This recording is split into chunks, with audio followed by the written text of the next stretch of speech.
خواب کی تعبیر معلوم ہونے کے بعد بادشاہ نے دربار میں موجود ماہرین کو اس صورتحال سے نمٹنے کی ہدایت کی۔ یہ خواب جس طرح انوکھا تھا اسی طرح تعبیر بھی عجیب تھی، اور سارے دربار میں ایک بھی فرد ایسا نہ تھا جو اس کام سے عہدہ براں ہو سکتا تھا۔ تب حضرت یوسف علیہ السلام نے اس کاساری سے بچنے کی تدابیر بھی بتا دیں۔ بادشاہ ان کے علم و حکمت اور بزرگی کا پہلے ہی معترف تھا، اب اس کے دل میں حضرت یوسف علیہ السلام کی عزت و عظمت گھر کر گئی۔ اس نے ان تدابیر کو نہ صرف قبول کر لیا بلکہ حضرت یوسف علیہ السلام کو ان پر عمل کرنے کا اختیار بھی دے دیا، اور کہا آج سے تو میرا نائب ہے، آج سے تیرا حکم میری رعایا پر چلے گا، آج سے میں نے تجھے ساری سلطنت کا مختار بنایا، آج سے تو اپنی مرضی کا مالک ہے۔ حضرت یوسف علیہ السلام نے سلطنت مصر کی باغ ڈور سنبھال لی اور 14 سال کی غذائی پلاننگ کر دی۔ زرعی زمینوں کے قریب غلہ ذخیرہ کرنے کے لیے گودام تیار کرائے گئے۔ یہ گودام ابراہیم مصر کے طرز پر بنائے گئے تھے، جن کے اندر رکھی ہوئی اشیاء پر موسمی اثرات اثر انداز نہیں ہوتے۔ 7 سال بارشیں خوب ہوئیں اور بہترین فصل حاصل ہوئی، پھر کھیتیاں سوکھنے لگیں، جوہڑوں اور تالابوں میں جمع شدہ پانی ختم ہو گیا، لوگوں کے پاس جمع شدہ غذائی اجناس کی قلت ہو گئی، مصر کی ساری زمین سوکھ گئی اور قرب و جوار میں شدید قحط پڑا۔ اس وقت حضرت یوسف علیہ السلام کے حسن انتظام کی بدولت غلہ وافر مقدار میں موجود رہا۔ کنعان کے باشندے مصر آ کر سرکاری گوداموں سے غلہ لے کر گئے، تو حضرت یعقوب علیہ السلام نے بھی اپنے بیٹوں کو مصر سے غلہ لانے کے لیے بھیجا۔ حضرت یوسف علیہ السلام ان گوداموں کی دیکھ بھال کرتے تھے اور وقتاً فوقتاً تقسیم اجناس کا جائزہ لیتے رہتے تھے۔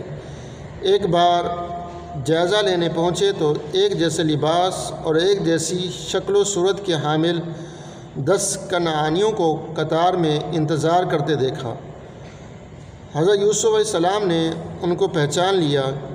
استفسار پر انہوں نے بتایا کہ ہم سب آپس میں بھائی ہیں اور کنعان سے آئے ہیں۔ ہم 10 بھائیوں کے علاوہ ایک اور بھائی اور باپ کنعان میں ہیں۔ 11واں بھائی غلہ لینے اس لیے نہ آ سکا کہ ہمارے والد آنکھوں سے معذور ہیں۔ باپ کی معذوری کی وجہ یہ بتائی گئی کہ ہمارے ایک اور بھائی یوسف کو بچپن میں بھیڑیا اٹھا کر لے گیا تھا۔ باپ کو اس سے بے انتہا محبت تھی، وہ اس کے غم میں روتے روتے بینائی سے محروم ہو گئے۔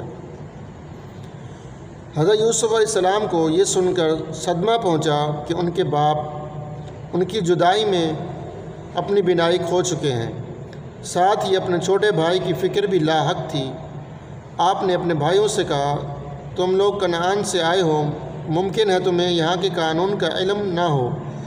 غلہ صرف انہی لوگوں کو دیا جاتا ہے جو یہاں موجود ہوتے ہیں۔ اس بار تم کو معذور باپ اور بھائی کے حصے کا غلہ دے دیا جاتا ہے، لیکن آئندہ جب غلہ لینے آؤ تو اپنے باپ اور بھائی کو بھی ساتھ لے کر آنا۔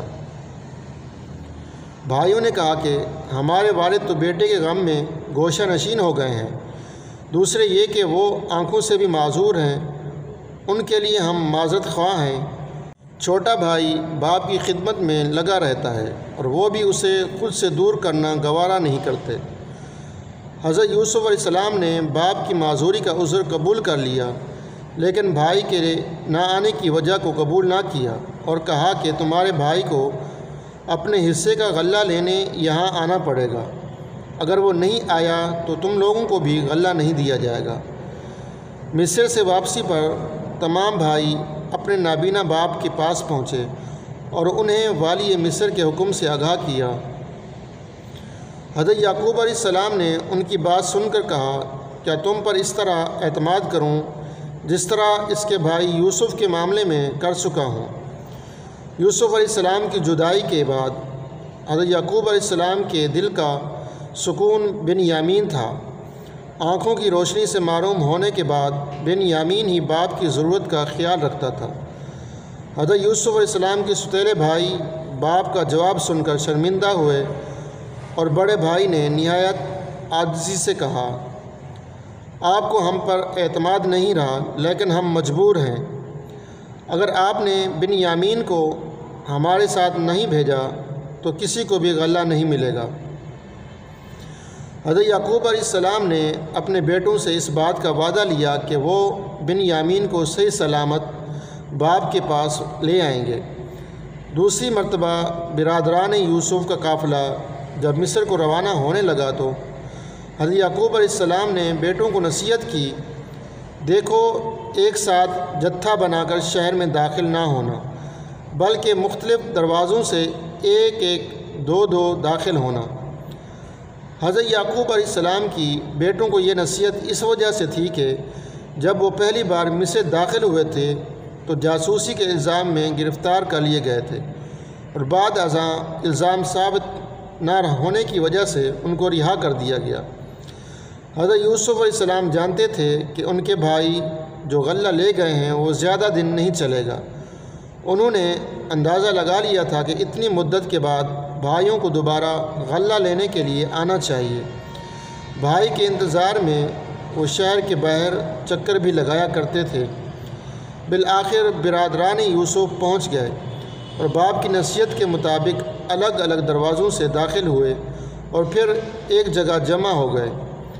حضرت یوسف علیہ السلام نے انہیں شاہی مہمان خانہ میں ٹھہرایا اور اپنے سگے بھائی بن یامین کو تنہائی میں طلب کر کے اسے حقیقت حال سے آگاہ کر دیا۔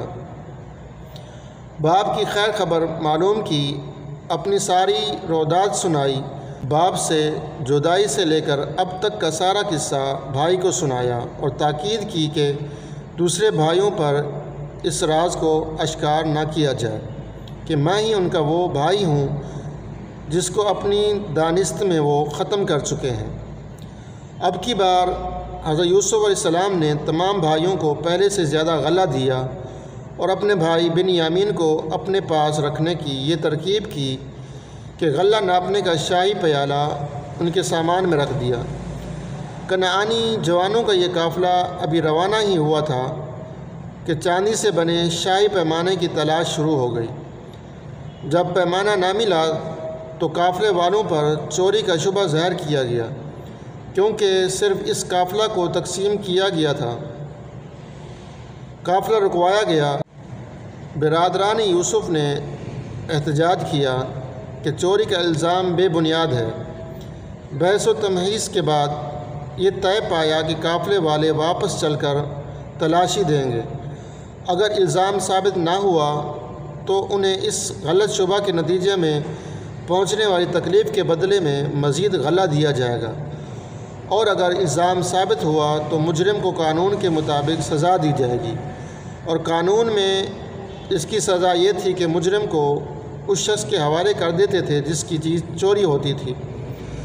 شاہی داروغہ نے تمام بھائیوں کے سامان کی تلاشی لینا شروع کر دی۔ آخر میں سب سے چھوٹے بھائی بن یامین کی خورجی میں سے شاہی پیمانہ برآمد ہوا۔ یہ دیکھ کر تمام بھائی پریشان ہو گئے۔ شاہی پہرہ دار بن یامین کو گرفتار کر کے لے جانے لگے تو ان سب کو باپ سے کیا ہوا وعدہ یاد آیا۔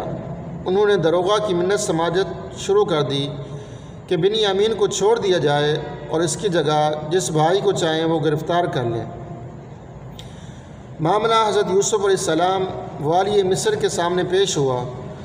حضرت یوسف علیہ السلام نے اس عمل سے معذوری ظاہر کی اور کہا، اس سے زیادہ ظلم اور کیا ہوگا کہ اصلی مظلم کو چھوڑ کر کسی اور کو پکڑ لیا جائے۔